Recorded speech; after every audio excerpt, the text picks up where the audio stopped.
On a busy night in Cleveland, Sheriff's office is in a foot pursuit. a Cuyahoga County Sheriff's deputy shot a 15-year-old boy. It was October 17, 2024, at East 26th and Superior near the I-90 ramp. They're saying they bailed into the bushes. Deputies surround a white SUV, the back window broken out.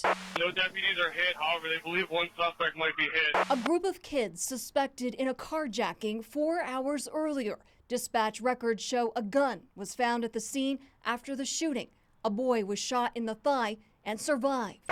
The county confirmed deputies Casey Loudermilk and Ison Vajussi were involved. But what led up to the shooting? The county refuses to release detailed records and body camera video that could provide answers. Your thoughts on a deputy shooting your son? Upsetting. Upsetting either way, because my thing is, why? Since the sheriff's department isn't talking, News 5 investigators and the Marshall Project Cleveland spoke with the mothers of teens in that SUV.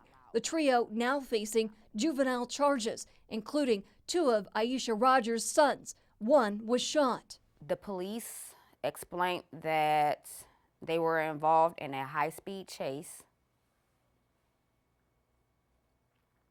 and that was it. Dispatch records show a wreck. 7 seconds later, shots fired. Rogers says her son remembers gunfire as soon as deputies pulled up. What did you see? What did you assume? What threat did he appear to you as? It is his upper thigh, and he was like in a stride position, so he was he was running. Tashana Johnson says her 15-year-old son was also in the car. The sheriff was behind him, and somebody got one of the people in the car got shot. So why did the deputy open fire? The county directed our questions to Cleveland police. They're investigating the shooting. The sheriff isn't talking. In the 17 months you've been in the job, do you believe you've been transparent as you could be? In 17 months that I've been here, as far as transparency, absolutely. It's a distressing and disturbing lack of transparency. Subodh Chandra is a civil rights attorney and former Cleveland law director. If this was not an appropriate shooting, or at a minimum a questionable shooting, the public has a right to know that. Chandra doesn't see any harm in releasing the video during an investigation. This is something that I put at the feet not only of the sheriff in deciding to hold back this information, but the county executive and the county law department. Since 2022, Cleveland requires the release of body and dash camera video within 7 days in use of deadly force cases. But none of this applies to the Cuyahoga County Sheriff's Department. Should we have seen that already? It's been since October. Yeah, I'm a little surprised that you haven't been afforded the video. And that's been quite a while. County Councilman Mike Gallagher is chair of the council's safety committee. Should council step up and issue its own body camera video ordinance? Certainly should look at it.